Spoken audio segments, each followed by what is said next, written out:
ঢাকার new market. ভ্যানে করে আনা এই বরফ যাবে ফাস্টফুডের দোকানে। স্বাভাবিকভাবেই সন্দেহ হলো, মাছ সংরক্ষণের বরফ ফাস্টফুডে কেন? প্রশ্নের উত্তর জানতে বিক্রেতার কাছে যেতেই সটকে পড়েন তিনি। নিজেকে আড়াল করে মার্কেটের অন্য পাশে গিয়ে পাওয়া গেল শিশু বিক্রেতাকে। ধরা পড়ে অকপটেই স্বীকার করে নিল কোন কোন ফাস্টফুডের দোকানে যায় খাবার অযোগ্য এসব বরফ।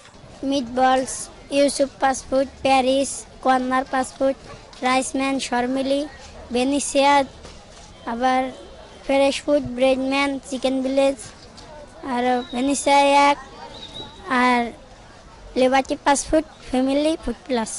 সত্যতা যাচাই করতে গেলে বরাবরের মতো অস্বীকার করলেন দোকানি। খুঁজতে খুঁজতে নিউ মার্কেটের বনলতা এলাকায় পাওয়া গেল বরফের কারখানাটি। কোন রকম পরিশোধন ছাড়াই ওয়াসার পানিতে তৈরি করা হচ্ছে বরফ। মাসালারা নেয়, মানুষ মারা গেলে নেয়, বিভিন্ন কাজে নেয়, সেটা তো বলতে পারি না কারা।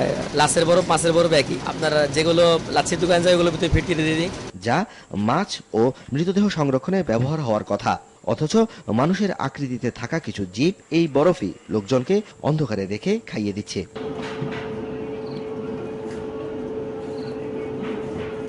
বনলতার মতো মোহাম্মদপুর সোয়ারিঘাট যাত্রাবাড়িতেও মাছের আড়তকে কেন্দ্র করে গড়ে উঠেছে বরফ কারখানা। এইসব কারখানা থেকেও খাবার অযোগ্য বরফ চলে যাচ্ছে ফাস্টফুডের দোকানগুলোতে। তৈরি হচ্ছে লাচ্ছি, শরবত। মাছের বরফ বলেই এ নিয়ে তেমন মাথা ব্যথা নেই প্রশাসনেরও। না, কাস্টমাররা নিয়ে যায়, কাস্টমাররা এটা নিয়ে যায়, আমরা তো ওদের কাছে এরকম খাওয়ার জন্য বেশি না। এর কারিগরদেরও এই বিষয়ে কোনো প্রশিক্ষণ নেই, তাই যে যার মতো করে নেমেছেন বরফ তৈরিতে। দেখারও কেউ নেই। ওয়াসার পানিটা তুলে রাখি, তা দিয়ে বরফ তৈরি করি আমরা।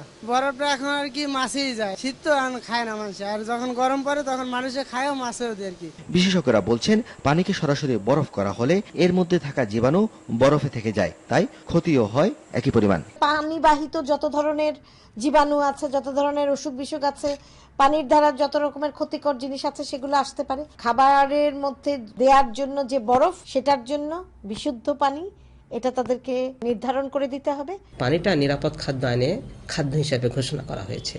কাজেই এই বরফকলগুলোকেও এই পর্যবেক্ষণ বা নজরদারি আওতায় আনতে হবে। রাজধানীতে ফাস্টফুডের নামে বিক্রেতারা ক্রেতাদের টেবিলে কি খাবার তুলে দিচ্ছেন তা তারা নিজেরাও জানেন না কোন খাবার কতক্ষণ সংরক্ষণ করতে হবে, অথবা কতক্ষণ পরপর গরম না করলে সে খাবারে বিষক্রিয়া তৈরি হতে পারে। নেই প্রশিক্ষণও তাদের। তারপরেও শুধুমাত্র টাকা কামানোর নেশায় দিনের পর দিন মানুষকে ঠকিয়ে যাচ্ছেন তারা।